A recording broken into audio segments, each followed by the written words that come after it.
वंदे मातरम। मैं विजय ठाकरे आपका स्वागत करता हूं स्टेप अप एकेडमी पर। आज हम लोग बात करने वाले हैं क्लास 12th के जो स्टूडेंट्स हैं, मैं उन लोगों के लिए लेके आया हूं इंडियन इकोनॉमिक डेवलपमेंट का चैप्टर नंबर 1, जिसमें हम लोग लेक्चर नंबर 7 में क्या बात करेंगे भाई कि हमारे यहाँ जो कंडीशंस थी, किसकी कंडीशन भाई, इंडस्ट्रीज की तो बात कर ली, एग्रीकल्चर की बात भी कर ली। अब हमारे दूसरे देशों के साथ कैसे क्या कॉन्टैक्ट है, क्या हम लोग उनसे एक्सपोर्ट में डील करते थे, क्या हम लोग उनसे इंपोर्ट में डील करते थे। तो आज का टॉपिक बहुत ही जानदार और शानदार है, जो कि है भाई आपका फॉरेन ट्रेड। चलिए आइए, हमारे पास समय बहुत कम है और हम लोग स्टार्ट करते हैं यहां पे टॉपिक से। Okay, restrictive policies of commodity production, मतलब आप पे किसी भी चीज के लिए यहां पे पॉलिसीज बनाई गई है और वो भी रेस्ट्रिक्टिव है कि मतलब आपको यहां पे परमिशन लेना पड़ेगा तभी आप काम कर सकते हो। विदाउट परमिशन ना आप प्रोडक्ट बना सकते हो ना किसी को बेच सकते हो। इसको कहा जाता है यहां पे restrictive policies of commodity production.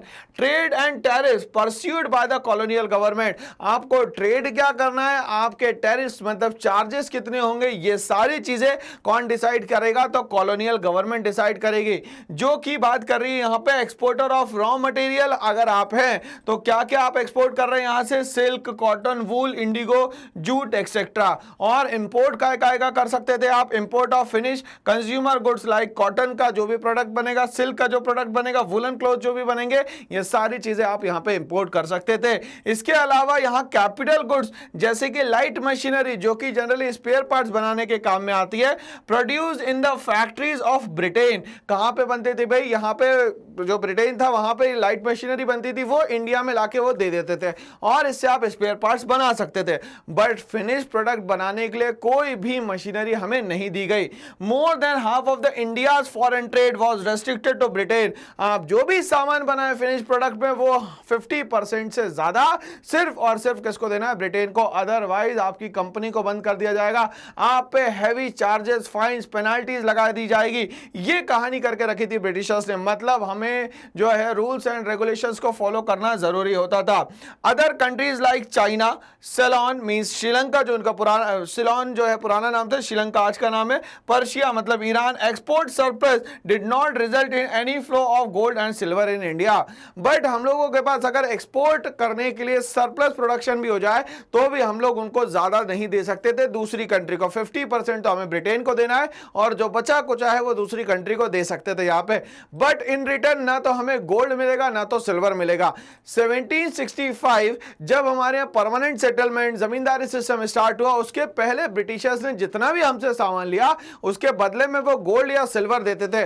But 1765 के बाद जैसे ही जमींदारी सिस्टम या परमानेंट सेटलमेंट यहां एस्टैब्लिश हुआ, वैसे ही हम लोगों से ही टैक्स लिया गया और हमारे ही लोगों के वही पैसा रिटर्न कर दिया गया। मतलब ब्रिटेन से इंडिया पैसा आना बंद हो गया यहां पे। तो ये सारी कंडीशंस कर रखी थी फॉरेन ट्रेड में ब्रिटिशर्स ने।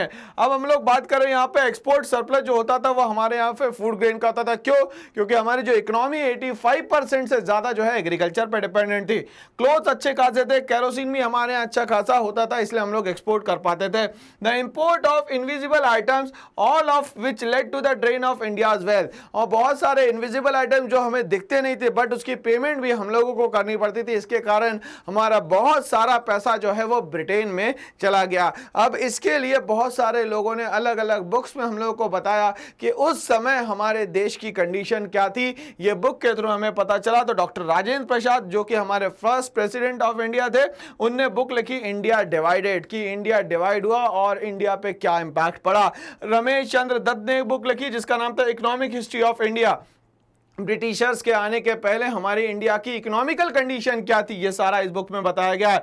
B.H. बैडन पावेल ने बताया the land settlement of Britishers, किस तरीके से लैंड सेटलमेंट ब्रिटिशर्स ने करा, क्या थी जमींदारी सिस्टम, क्या था रैयतवारी सिस्टम, क्या था यहाँ महलवारी सिस्टम, ये पूरे सिस्टम्स के बारे में बताया है B.H. बैडन पावेल ने। ये एग्जाम में क्वेश्चन पूछा जाता है मैच द फॉलोइंग में या फिल इन द ब्लैंक्स में। तो इस तरीके से हमारा फॉरेन ट्रेड जो है काम कर रहा था।